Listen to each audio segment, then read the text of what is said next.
Isang mapagpalang araw po sa ating lahat. Welcome again to our 365 Daily Devotion. Our topic for today is 7 Essentials, Death and Resurrection. So our first scripture is 1 Corinthians chapter 15 verse 1 to 8. Now, brothers and sisters, I want to remind you of the gospel I preached to you, which you received and which you have taken your stand. By this gospel you are saved, if you hold firmly to the word I preached to you, otherwise you have believed in vain.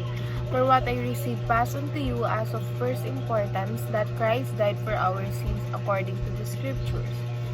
So, ang sinasabi dito kasi, this verse is all about the resurrection of Christ. So, sinasabi dito na Christ died for our sins because He died for our sins.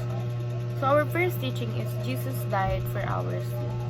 Kumbaga, isipin natin siya na namatay si Jesus or namatay siya kaysa ikaw. Kasi, yung mga kasalanan natin, kumbaga pag humarap tayo sa Panginoon, sa Heavenly Father, hindi na niya makikita yung maduming tayo, kundi makikita niya na yung kalwalhatian ni Jesus Christ sa atin. Kumbaga, nagkaroon ng substitution.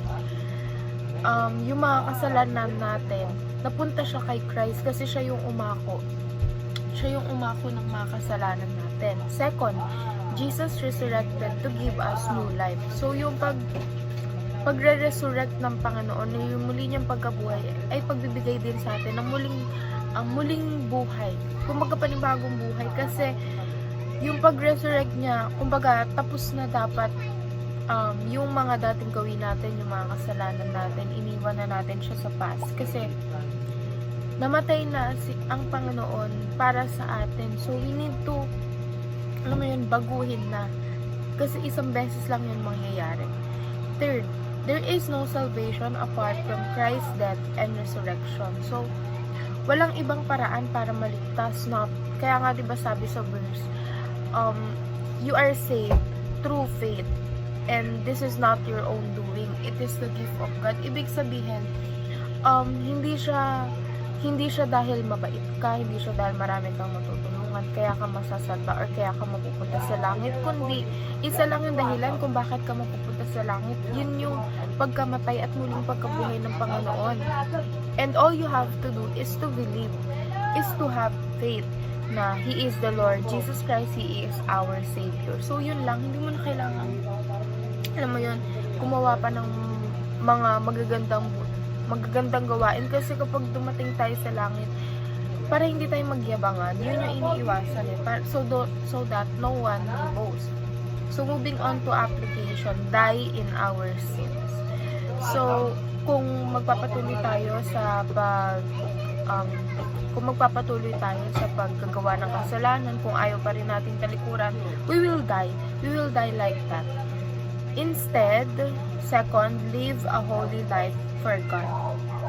So, kailangan nating mamuhay ng ayon sa kalooban niya. Kailangan nating mamuhay ng para sa Kanya. Kasi, every day may chance tayo na pagpurihan siya, magbigay ng glory sa Panginoon. So, we need to do that. Diba?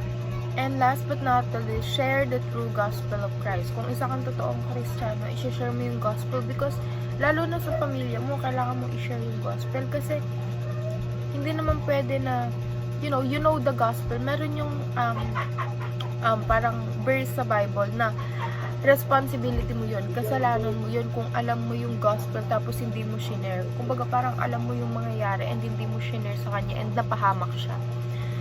Pero kung alam mo yung gospel, shinare mo sa kanya pero hindi niya sinunod, it's not your responsibility anymore. So, we need to share the gospel para hindi lang tayo yung makapunta sa langit, kundi ang mga mahal natin sa buhay at ang mga kapwa natin, because that is the goal. So, yun lamang po, and see you again on our next 365 Daily Devotion.